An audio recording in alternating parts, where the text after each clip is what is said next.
Welcome back to the Deep Dive. Today, we are taking on, well, a massive topic, the world of work. Huge topic. Yeah, I mean, this is the engine of modern life, isn't it? It dictates our income, shapes our identity, demands most of our time. Absolutely. It's complex, it's always changing, and, it has its own very specific language. Right, language you really need to master, whether you're just starting out or maybe you're already in the executive suite. Exactly. So our mission today isn't just about defining terms.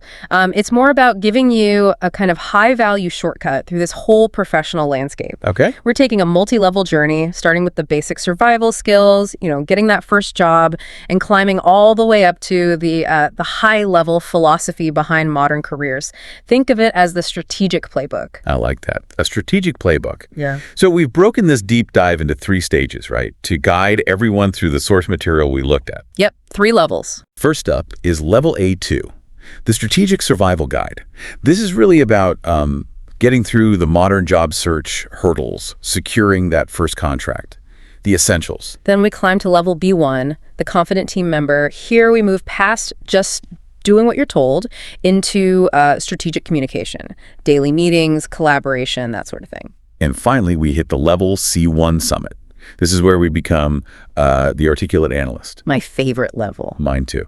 This is where we really deconstruct things like company culture, the nuances of ambition, and those big philosophical debates shaping the future of work. So shall we clock in? Let's do it. Let's unpack the strategy behind landing that job. Oh. Okay, so starting at that foundational level, A2, the whole process kicks off with the job search, right? Right, looking for work. And the very first document you need to create, the one summarizing your professional story. It's immediately strategic, isn't it? You mentioned it's the CV in the UK. Or resume in the US, yeah. CV or resume. And the key insight here, something really important today, is that this document, it often isn't seen by a human first. Oh, really? Yeah, a huge number of large organizations now use ATS, applicant tracking systems. They're basically AI screeners. Wow, okay. So if you send your application in response to a job advertisement or job ad, and your CV doesn't have the exact keywords from that ad, You fail before anyone even reads it. you fail the first hurdle. Exactly. The system filters you out. Okay, so just having the experience isn't enough. You have to structure the document to pass the robot first. Precisely. Right. It makes the whole process of how you apply for the job much more tactical. It's not just about listing duties anymore. So when you apply, you usually send that keyword match CV along with a cover letter. Yes. The CV is the data, you could say. The cover letter, that's the narrative. Oh, okay. That letter is your chance to explain why your skills are the solution to the company's specific problem. That's what gets you invited to the interview. Right, the interview. The make or break moment, really. Yeah. You, the interviewee, meet the interviewer. They assess if you're a good fit. And assuming you nail that assessment. You get the coveted job offer. Now, here's where I think a lot of new professionals stumble, the negotiation part. Absolutely critical. A job offer is, well, it's rarely the final word. It's usually the starting point for a discussion. But before you can even think about negotiating, you have to understand the document you're about to sign, the contract. The foundational document, yes. It's the legal agreement between you, the new employee, and the organization. And we need to focus on 3 really critical bits of information in there, right? Yeah. Financial and logistical elements. Definitely. First, compensation. Your salary or your wage. Okay, what's the difference? Is it important? Oh, it's vital. A salary is a fixed annual amount, usually paid monthly. Yeah. The expectation is you complete the job, regardless of the hours, really. A wage is typically based on hours worked, often paid weekly, or maybe bi-weekly. So knowing that tells you immediately if the company values your fixed output or your time on the clock. That makes a huge difference in how you perceive the workload, doesn't it? Yeah. What about item number 2, the schedule? The working hours, typically 9 a.m. to 5 p.m. or whatever is specified. This defines the minimum expectation of your presence, your time commitment. Okay. And the third item, which represents real tangible value, your holiday entitlement. Paid time off. Exactly. The number of paid days off you get each year.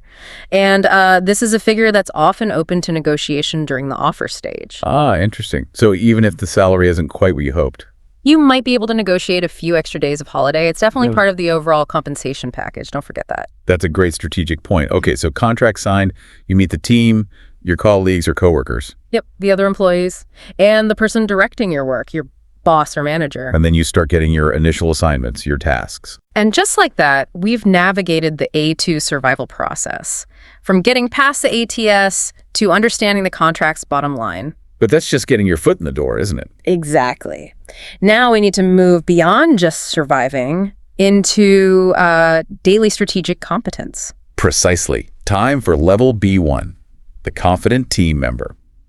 So in the modern workplace, being competent isn't just about ticking off tasks, right? Not at all. It's often displayed or perceived through how you communicate professionally, especially in meetings. Meetings. The lifeblood or sometimes the bane of corporate existence. Yes.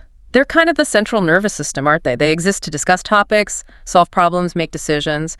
Your success in them often depends on preparation and contribution. Okay, preparation. That starts with the agenda, right? Always. The agenda is the meeting's itinerary, that list of topics sent out beforehand. And if you haven't read it? You've already failed the preparation test, basically. But just reading isn't enough at this level. You need to use it strategically. Well, it's your permission slip to participate. Just sitting there silently or only nodding along, that won't elevate you to B1 competence. Right. You need to contribute. Exactly. You need professional ways to share your ideas. So move past just saying, I think.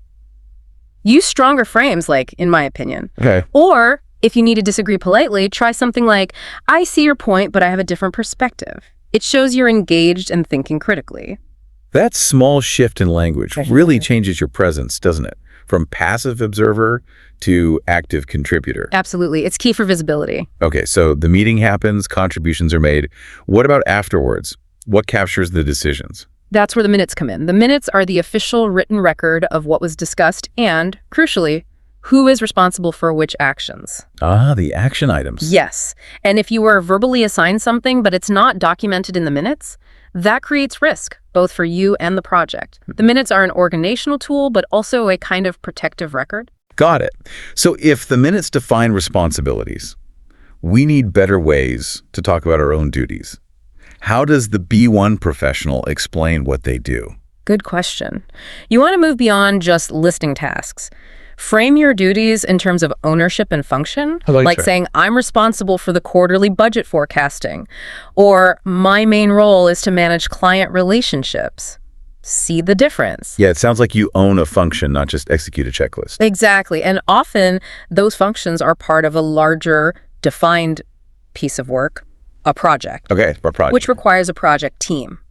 And the core activity, the verb we use here, is to collaborate. To work together towards that shared goal. Right. And collaboration can be messy, which is why clear communication is paramount. And these days, most of that communication is happening over email, isn't it? Overwhelmingly. So let's talk about the strategic side of email etiquette. Yep. The B1 professional uses email as a strategic tool, not just, firing off quick notes.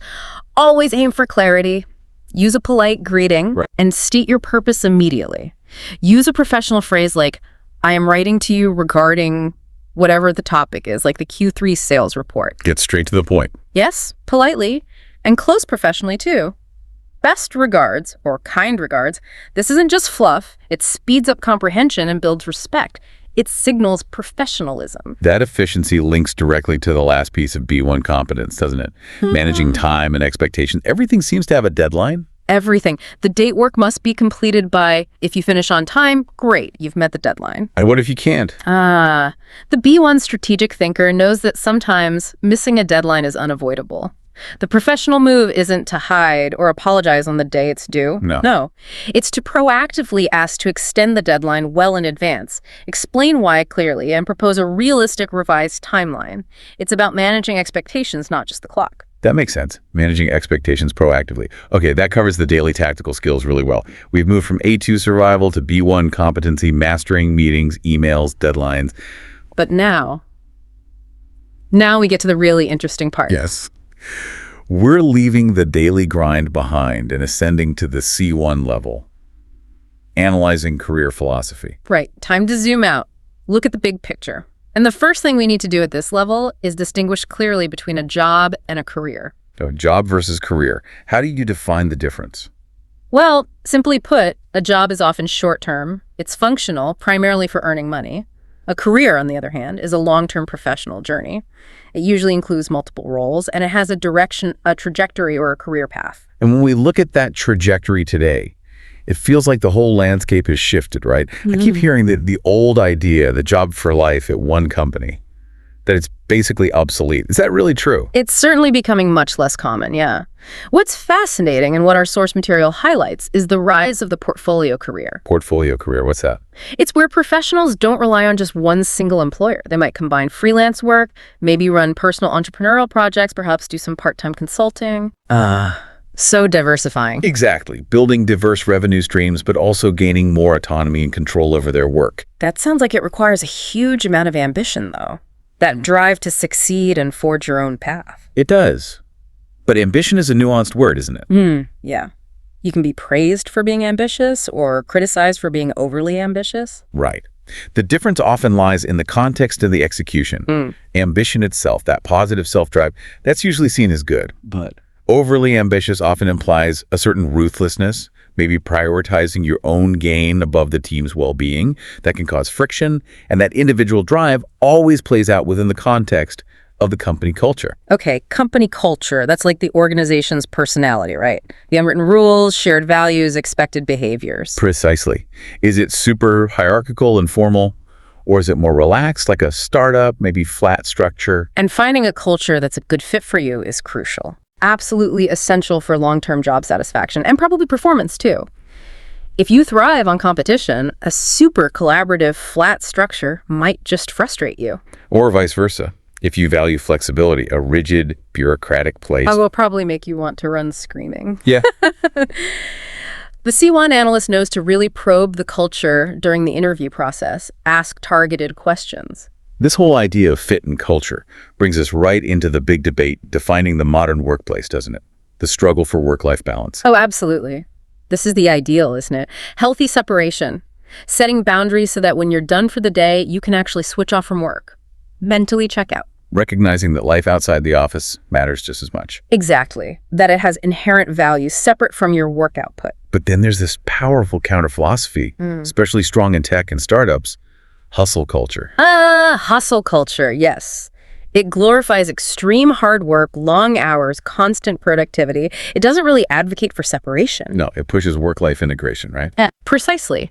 Work becomes the central focus of your life. Every spare moment is seen as another opportunity to be productive, to push forward. Wow, just saying it sounds exhausting. Yeah. And while that integration might yield, big short-term results. There's a significant critical drawback that the source material defines very clearly. Burnout. Right, burnout. And burnout is way more than just feeling tired. It's defined as emotional, physical, and mental exhaustion. It's caused by excessive, prolonged workplace stress. So the long-term risk of that constant hustle, maybe tying your self-worth too closely to your work, it's this total depletion. That's the danger, complete depletion. And this fundamental tension, this philosophical struggle between balance and integration, that's what's actively shaping the future of work now, isn't it? It really is. We see it driving significant changes. Things like experimenting with the 4-day work week, providing better mental health resources, the huge shift towards remote and hybrid models. It feels like a fundamental rethink of work's role in our lives. I think it is a major reevaluation. Yeah. So if we just synthesize this whole journey, we've gone from the A2 basics, understanding your CV and salary, Right, the survival stuff. through the B1, competence managing meetings, hitting deadlines, The daily strategic moves. all the way up to the C1 analysis of portfolio careers, company fit, and the psychological risks of things like burnout. Mastering this multi-level language, it's not just about knowing the words, is it? No, not at all. It gives you genuine strategic insight. The vocabulary is the tool. The analysis is the power. I think the true value here for everyone listening is using these concepts to really analyze why you work, how your professional life is structured. And crucially, whether that structure is actually setting you up for a long-term success or maybe for exhaustion. Yeah, which raises a really important question for you, the listener, as you think about your own career path. Given how critical culture is for fulfillment, take a moment to reflect on your current workplace, or maybe the one you aspire to.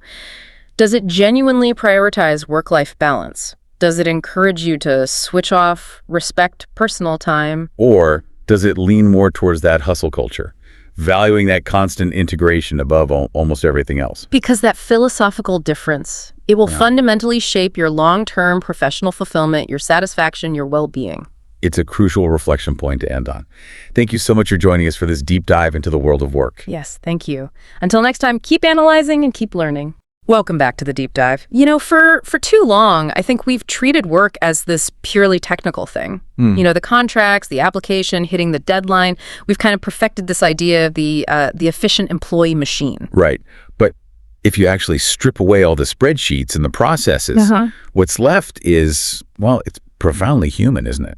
Exactly. A truly successful workplace, it's more like a human ecosystem. It's got all this emotion, ambition, conflict sometimes, and connection pulsing through it. Yeah. So today we're sort of pulling back the curtain on that. We're exploring you could say, the ghost in the machine, the messy but fascinating psychology behind professional life. Okay. And our goal today is to give you a kind of multi-level guide to understanding that professional mind. We're structuring this deep dive using an analogy, like a scaling system almost, to map out professional growth. That's right. We're using these language levels A2, B1, and C1, C2 to sort of define the depth we're going to. We'll kick off at A2, the foundational stuff, survival skills, the basic social dynamics. Yeah. Then we'll climb up to B1, which is more about, let's say, conversational competence, nailing that tricky art of giving and receiving feedback. And then finally, we hit the summit, right? C1, C2, moving into like deep analysis, organizational psychology. We'll be deconstructing concepts like imposter syndrome and what really motivates people. Yeah, exactly. So if you're ready to move past just the tasks and really get under the hood of the human dynamics that drive success, well, let's dive in. Let's do it. All right, level A2 first, surviving the coffee break. It's funny, the most important conversations, they often don't happen in the official meeting, do they? No, not at all. They happen informally, in the kitchen, by the water cooler, just passing in the hall. And honestly, for a lot of people, that can be the most intimidating part of the day. It really can. And see, the A2 level, it isn't about having deep, meaningful conversations right away. It's really just about establishing a baseline of trust. How do you mean? Well, simple greetings. They're absolutely crucial. Just acknowledging colleagues, making eye contact, a simple good morning, or, see you tomorrow. Mm-hmm. It's not just being polite. It signals you're friendly, you're approachable, basically that you're not a threat. Right. Non-hostile. And then, okay, you're standing there making coffee, awkward silence. You need small talk. This is where people freeze up, I think. They feel pressure to say something like really insightful. Yeah, and that's the mistake. Small talk isn't about exchanging vital information. It's the professional social lubricant, you could say. Huh. Seriously. Okay. It shows non-hostile intent before you even think about collaborating on something serious. It's just creating a safe, shared, neutral space. So what works? Well, yeah, the weather's still the go-to, isn't it? Yeah. It's a beautiful day today, isn't it? Simple. Safe. But you could also use the weekend. Asking something like, did you have a good weekend? That's actually quite powerful. Really? Why? Because it shows you're interested in your colleague as a person, not just a work unit. And that helps build social capital, relationship points, basically. Right, that's social capital. That's what makes actual collaboration easier later on. Okay, so moving beyond just chatting, what about when someone actually helps you out, goes out of their way? Ah, yes. Appreciation. You absolutely have to show genuine gratitude, going beyond just a quick thanks. So what's the A2 power phrase? It's, I really appreciate your help. Using that specific word, appreciated, signals a deeper recognition of their effort. It really solidifies that professional bond. Okay, good one. And let's talk about something that happens to everyone. The small mistake. You sent the wrong email attachment, missed a minor deadline. The gut reaction is often to brush it off or blame the system. Yeah, deflection. Very common. So what's the best move? The high-value A2 move. Take immediate, unconditional responsibility. Just say it. I'm so sorry about that. It was my mistake. Oof. Feels hard, but okay. It is hard, but it's a trust signal of the highest order. It instantly sets you apart from people who make excuses, showing that accountability, even for something small, it dramatically boosts your reputation for honesty and reliability in the long run. Okay, so we've got the basics down. The social handshake, building trust through simple, clear communication. Now we can kind of level up, right? Moving from just politeness to actual professional development, handling performance talk, that takes us to B1. Exactly, B1. And the ability to handle feedback, both giving and receiving, well, that's a core professional skill. Feedback is essentially just data, isn't it? Information about performance that you can use to get better, Yeah. but it needs precision. Precision. Yeah, that's key. Like when giving praise, just saying good job is, well, it's nice, but it doesn't really do much, does it? No, it's too vague. For a praise to actually be motivating and useful, it has to be specific. Give me an example. Okay, think about the difference. Instead of good job, try something like, you did a fantastic job on that presentation. I was really impressed with your detailed analysis of the competitor data. Ah, okay. So you're pointing to exactly what was good. Exactly. It shows you're actually paying attention. Yeah. Right. And the person receiving it knows precisely what behavior they should repeat. Super valuable. Okay, now for the really tricky part. Constructive criticism. The aim is always improvement, but boy, it can make people defensive fast. I know lots of managers lean on one specific technique here, the feedback sandwich. Ah, yes. The classic feedback sandwich. Layer of praise, then the criticism, then more praise. Right. You start with something positive, slip in the point for improvement, then end on an encouraging note. The idea is it softens the blow, makes it feel more collaborative. That's the theory, yes. But hang on a sec. I've read critiques of this, people saying it feels, well, transparent, maybe even a bit manipulative. If you know the compliment is just there to set up the criticism, doesn't it kind of lose its power? Isn't it just delaying the bad news? That is a really fair critique. And yes, the risk of it feeling insincere is definitely real, especially if the positive bits aren't actually genuine. So does it work or not? Well, I think the technique's value isn't necessarily about fooling the person. It's more about managing the emotional response. The positive comments, they can kind of activate the calmer part of the nervous system, make the brain slightly less defensive right at the start. Okay. So the critical message, the actual filling of the sandwich, might have a better chance of being heard and processed before you then end on that encouraging sort of future-focused note. The key is you have to be genuine and specific in all three layers. If you do that, I still think it's a pretty strategic tool for B1 communication. Okay, that reframes it a bit. It's like a psychological tool for managing how receptive someone is, not just a word trick. Exactly. So let's use your example. Say a report with typos. Right. You could say, look, I'm really thrilled with the overall quality of the research here. Your sourcing is excellent. That's your genuine positive top slice. Then the filling. For the final version, though, I really need you to focus closely on the details. I did notice quite a few spelling and grammar errors that a good spell check should catch. Clear. Direct. And the bottom slide. The encouraging bit. Overall, this is a really strong piece of work we can build on. Once those small corrections are made, it's going to be absolutely essential for the next phase of the project. See? Yeah, okay. The clarity is there, but it's framed within the context of the work's overall value. All right, let's flip it. Receiving criticism. That immediate emotional reaction, it's often defensiveness, isn't it? Oh, absolutely. Making excuses, blaming someone else, jumping in to explain why you made the mistake. That defensiveness, you're saying that's the thing to avoid. That is the B1 skill to master.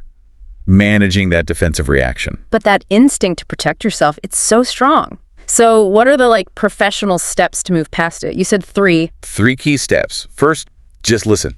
Really listen. Let the person finish completely. Don't interrupt. Okay. Hard, but okay. Step 2. Ask clarifying questions. This does 2 things. Yeah. It ensures you understand, and it signals you're engaging constructively, not arguing. Yeah. You might ask something like, okay, so just to be clear, you're suggesting I need to block out, say, an extra 30 minutes, specifically for proofreading on all future reports. Right. It shows you're processing it. And the final step. You said it's often the hardest. Thank them. Even if it stings. Especially if it stings. You have to explicitly show you value the feedback, that you're open to development. The absolute gold standard closing statement is something like, thank you for telling me this. I really appreciate the feedback, and I will work on it. Wow. That takes maturity. It really does. But nailing that's a career-defining moment of accountability right there. Okay, that feels like a really solid B1 toolkit for navigating those crucial interactions. So now, for people ready to go deeper to analyze the actual systems and the psychology that shape the whole workplace, we're heading up to the C1, C2 Summit. That's right. Moving beyond just personal performance to looking at the organizational architecture itself. And any deep analysis here, it really has to start with a concept that impacts so many high-achieving people. Imposter syndrome. Yes. That feeling that you're kind of faking it, that you're going to be found out living on borrowed time. Precisely.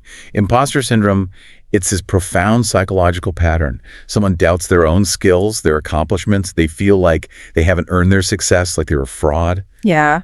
And this feeling persists even when there's tons of external evidence, awards, promotions, great reviews saying they're competent. It's that constant nagging fear, isn't it? Someone's going to tap you on the shoulder and whisper, "We made a mistake. You don't belong here." It causes genuine stress, anxiety, stops people putting their hands up for new challenges. Huge impact. Yeah. And the C1 level analysis is understanding how to actually counter it. Since the feeling is internal, fueled by doubt, the strategy is often about externalizing the evidence. How so? Well, a manager can really help by specifically linking an employee's success back to tangible actions or skills. Like, you earned this promotion because you delivered X result using Y specific skill. Making it concrete. Exactly. And for the individual suffering from it, the practice is about actively recording that tangible evidence of your competence, maybe in a journal, rather than just relying on those, fickle internal feelings. Okay, that makes sense. And this internal experience, this psychological battle, it's obviously heavily influenced by the external environment, right? Particularly leadership styles. Let's look at the two ends of the spectrum. Maybe start with the autocratic top-down style. The command and control system. Yeah. The leader holds all the power, makes all the calls, employees just follow orders. Efficient, maybe, sometimes. It can ensure uniformity, for sure. But most research confirms it generally stifles creativity. And it often leads to disengagement because people feel zero ownership over the process or the outcome. They're just cogs. Right. And the opposite end is the democratic or collaborative leadership style. This seems to be the model that's really dominating modern management thinking. Very much so. In that model, the leader acts more like a coach or a facilitator. They actively encourage the team to participate in decisions. They empower people to take real ownership of their work. And that fosters innovation. Yeah, fosters innovation, engagement, and critically, it tends to reduce that sense of organizational anxiety that can actually fuel things like imposter syndrome. People feel trusted, valued. Okay. This all leads us, I think, to the ultimate strategic question for any organization. What truly motivates people? What gets them to do sustained, high-quality work? We used to think it was all about extrinsic motivation, right? Right. Extrinsic, the external rewards, big salary, performance bonuses, maybe a corner office. The traditional carrot and stick approach. Does it work? Well, it works okay for simple, repetitive, rule-based tasks. But modern theory, especially looking at complex, creative, problem-solving work, shows it's often insufficient. Sometimes it can even be counterproductive. Counterproductive? How? It can narrow focus, kill creativity if people are just chasing the reward. That's where intrinsic motivation comes in. Okay, intrinsic, the internal drivers. Doing something just because you want to, for its own sake. This is the real cutting-edge stuff, you're saying. Absolutely. This is where the most forward-thinking organizations are focusing. Modern theorists, they've identified 3 absolutely critical intrinsic motivators. These aren't just like nice-to-haves. They are the pillars of sustained, passionate engagement. Okay, let's nail these down. What are the 3 key intrinsic motivators? Define them clearly for us. Okay, they are autonomy, mastery, and purpose. Autonomy. Autonomy is our inherent desire to be self-directed, to have some control over how we do our work, our tasks, our time, our technique, our team. Even within a larger structure, having that sense of control is huge. Okay, makes sense. Number 2 is mastery. Mastery. That's the urge we all have to get better at stuff that matters to us. It's about continuous growth, learning new skills, feeling challenged but not overwhelmed. Seeing yourself improve directly pushes back against that self-doubt from imposter syndrome. And the final one, purpose. Purpose. This is the deep human yearning to do what we do in the service of something larger than ourselves. It means understanding why your work matters. How do your daily tasks connect to the organization's bigger mission, or make a difference to customers or to the world? Wow. When people feel that sense of purpose, the motivation is almost limitless. It goes way beyond the temporary buzz of a bonus check. So the real recipe, the C1 solution for sustained engagement and high performance, it's not just throwing more money at people, it's giving them freedom in how they work, constant chances to learn and grow, and a clear, meaningful reason for showing up every day. Autonomy, mastery, purpose. You got it. What a journey, eh? We went from like the simple A2 practicalities of just surviving the office social scene. Yeah, knowing how to make small talk. All the way up to this deep C1, C2 psychological analysis of motivation, leadership, and even identity at work. Okay, let's quickly recap the whole deep dive then. synthesize how these levels really connect for everyone listening, we started at A2, right? Mastering those building blocks of trust, recognizing that simple things like taking responsibility, saying it was my mistake, are crucial for building social capital. Then we climbed to B1. That was all about refining communication, learning the power of being specific with praise and how to deliver tricky feedback using that strategic feedback sandwich. And just as important, learning to manage our own defensive reactions when we're on the receiving end. Right. And finally, we hit that organizational summit, C1, C2. We analyzed that internal struggle, imposter syndrome, and saw how modern management is shifting, moving away from just relying on extrinsic rewards, the money, the bonuses, and really focusing on unlocking that fundamental intrinsic power of autonomy, mastery, and purpose. The ultimate lesson, I think, is that work isn't just a series of mechanical tasks you check off a list. It's this incredibly complex human drama. And honestly, your professional path is shaped just as much by understanding the psychology as it is by your technical skills. So the challenge we want to leave you with is this. You know the organizational chart, right? It shows who reports to whom. But it tells you absolutely nothing about the real human dynamics, the motivations, the fears. Nothing. So look at your own role right now. If you strip away the job title, the paycheck, are you truly experiencing autonomy, mastery, and purpose in your daily work? And if the answer is maybe not fully, what's one small step you could take this week to start reclaiming some of that intrinsic drive? A powerful question to ponder. Thank you for joining us for this deep dive into the human element of work. We'll catch you next time. Welcome to the Deep Dive.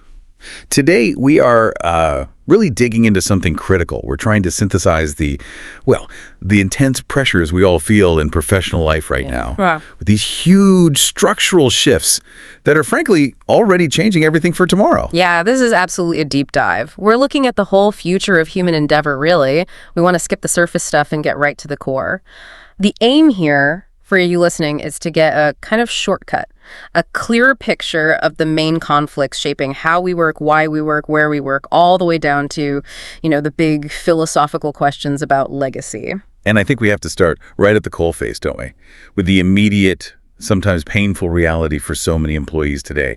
It's this culture of just relentless performance. Oh, it's everywhere. We call it the performance paradox. And, on the surface, it sounds good. It's about workplaces valuing excellence, high achievement, measurable results, the drive to strive. I mean, who doesn't want to work somewhere that values high performance? But our sources are pretty clear that when you push this too far, when it becomes extreme, that ideal goal, performance, it kind of warped, doesn't it? It becomes more about signaling how dedicated you are rather than actually delivering real substance. And that's where we bump into this idea of performative work. Exactly. Performative work. It's the act of appearing busy, not necessarily being productive.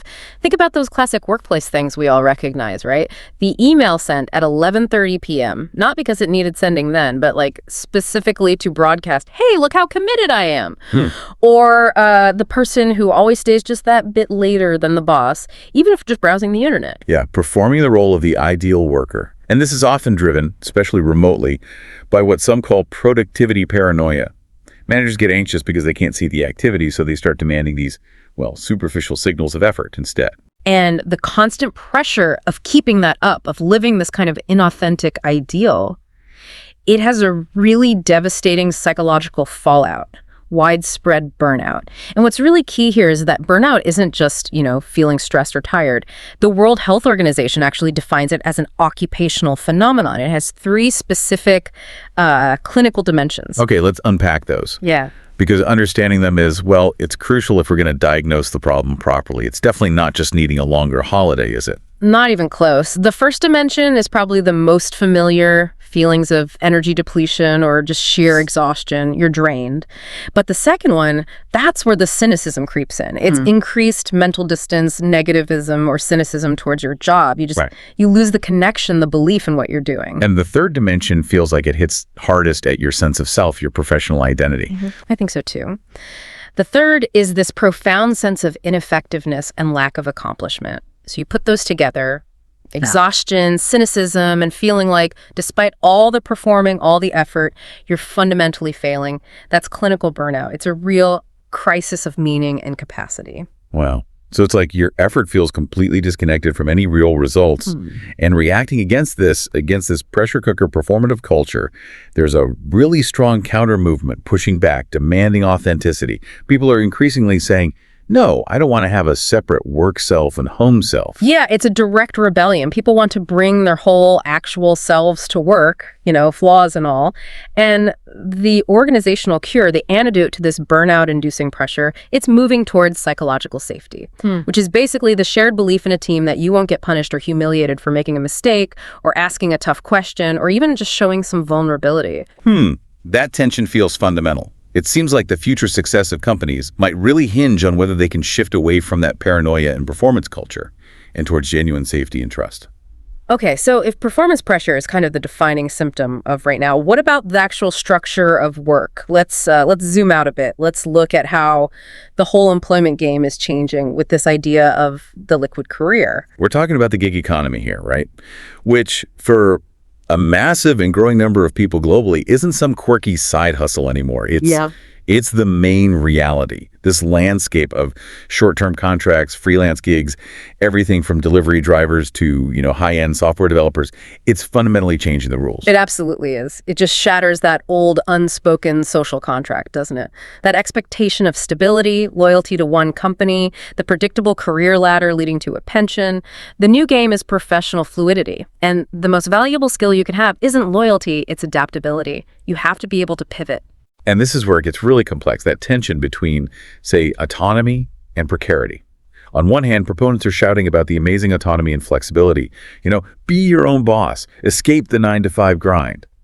And that freedom, it's undeniably attractive. But, and it's a big but, the critics rightly point to the crushing weight of precarity. That's a really important term, precarity.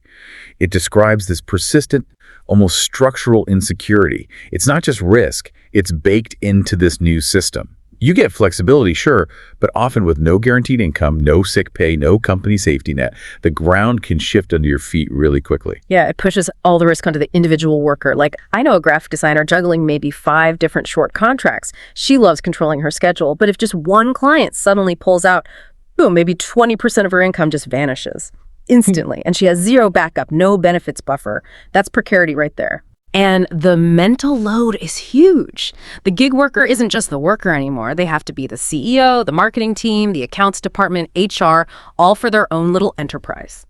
It can lead to real professional isolation too, because suddenly people who might have been colleagues are now potential competitors in this constant sprawling marketplace for gigs. And the very tool that enables all this flexibility of the smartphone is also the thing that creates work-life dissolution. Note, not integration, where things kind of balance out, but dissolution.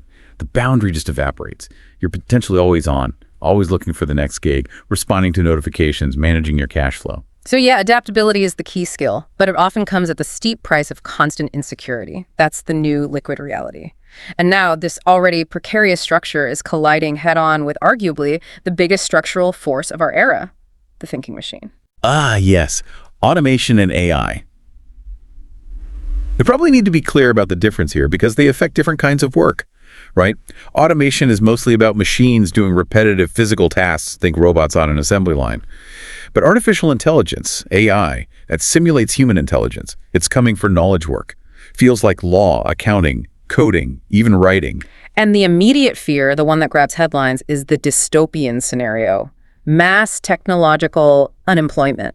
The idea that if AI can do huge chunks of human knowledge work better, faster, cheaper, well, what happens to human economic value? It raises this deep crisis of meaning.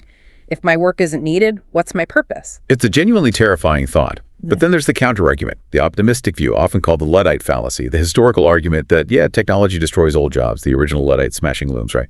But it always creates new, often unforeseen jobs in industries to take their place. Think of the jobs created by the internet that nobody imagined 50 years ago. Exactly. The argument is that the workforce transforms, it doesn't just vanish. The optimistic take is that humans will be augmented by AI, not simply replaced. Our role shifts. We move away from doing the repetitive tasks, the data entry, the first draft, and more towards managing the systems, guiding them, collaborating with them. We get freed up for higher level thinking.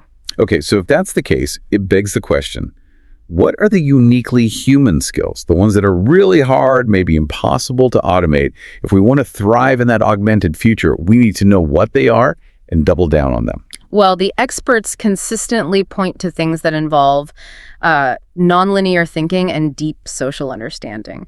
Things like complex critical thinking, real creativity, not just remixing stuff, but genuine invention, deep empathy, and high emotional intelligence. Those capabilities seem pretty resistant to being turned into algorithms. So the human role flips entirely. It stops being about what you know because the AI will always know more facts and becomes about how you think and, crucially, how you relate. How you relate to other people and how you relate to these powerful AI tools you're managing. Which throws up this massive educational challenge, doesn't it? We might need to pivot our whole education system, moving away from just transferring information, memorizing facts or exams, towards cultivating these deeper metacognitive abilities. Metacognitive abilities, that sounds quite academic. What does that actually mean in practice for you listening? How do you cultivate that?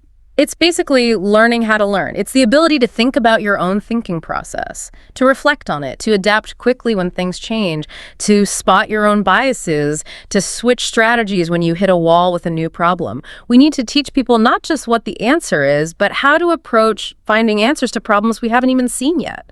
That ability to think about thinking, that's probably key to working alongside AI effectively. Okay, that covers the challenges now and in the near future. But let's push it further. Let's do the big thought experiment. What if automation gets so good, so efficient, that human labor just isn't needed for basic survival anymore? This takes us into the realm of the post-work society. Right. This is the idea that technology could make society so incredibly productive that all the basic necessities, food, housing, healthcare, could actually be provided for everyone without needing most people to work in the traditional sense.